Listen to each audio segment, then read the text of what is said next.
नमस्कार, मैं अदिति, पिता श्री अरविंद भट्ट आज राष्ट्रीय स्वयंसेवक संघ के पारिवारिक बौद्धिक कार्यक्रम में आप स्वामी श्री विवेकानंद जी के विषय में अपने विचार प्रकट कर रही हूँ।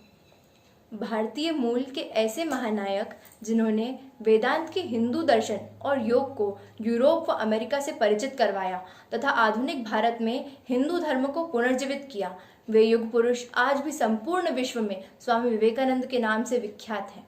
स्वामी विवेकानंद का जन्म 12 जनवरी 1863 को कलकत्ता के शिमलापाली में एक सामान्य वर्गीय परिवार में हुआ था।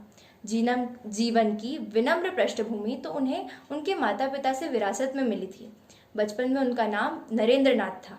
उनके पिता विश्वनाथ कलकत्ता में उच्च न्यायालय में वकील थे तथा उनकी माता भुवनेश्वरी देवी एक सरल हृदय वाली धार्मिक महिला थी। नरेंद्र को दोनों के गुणों का मिश्रण प्राप्त हुआ। पिता के तर्क संगत सोच व माता से धार्मिक स्वभाव तथा आत्मनियंत्रण की शक्ति प्राप्त हुई। माता से आत्मनियंत्रण की शक्ति प्राप्त हुई। जब नरेंद्र किशोर अवस्था में पहुंचे तो वे ध्यान लगाने में विशेषज्ञ बन गए। वे समाधि की अवस्था में तो आसानी से पहुंच जाते थे। उनके जीवन का अत्यंत महत्वपूर्ण किस्सा है कि एक बार नरेंद्र नाथ ने नींद में एक दिव्य प्रकाश की अनुभूति की। जब उन्होंने ध्यान लगाया तो उन्हें महात्मा बुद्ध के दर्शन हुए। छोटी आयु से ही वे भिक्षुओं और तपस्वियों में गहन रुचि रखते थे। जब वे किशोर अवस्था में पहुंचे तो ब्रह्म समाज से संपर्क में आए और अंततः उनकी भेंट स्वामी श्री रामकृष्ण परमहंस से हुई। नरेंद्रनाथ स्वामी जी से अत्यंत प्रभावित हुए। नरेंद्रनाथ के मन में ईश्वर अर्थात दैवीय शक्ति के अस्तित्व के विषय में अनेकों नेक सवाल थे।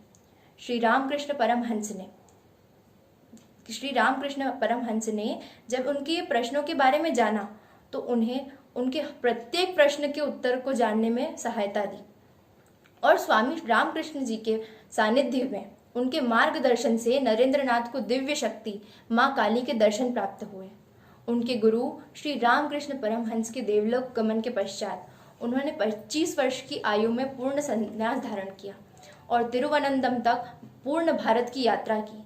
इस यात्रा का एकमात्र उद्देश्य यह था कि आधुनिक भारत में भारतीय संस्कृति तथा हिंदू धर्म को पुनर्जीवित करना है। संन्यास लेने के पश्चात उन्हें स्वामी विवेकानंद के नाम से ख्याति प्राप्त हुई। 1893 में उन्हें भारत का प्रतिनिधित्व करते हुए अमेरिका के शिकागो शहर में आयोजित धर्म संसद में अद्भुत, अतुलनीय और अत्यंत प्रशंसनीय भाषण के द्वारा वेदांत के हिंदू धर्म दर्शन को सरल भाषा में लोगों तक पहुंचाया। समकालीन भारत में हिंदू धर्म के पुनर्जन्म में उन्हें एक प्रमुख शक्ति माना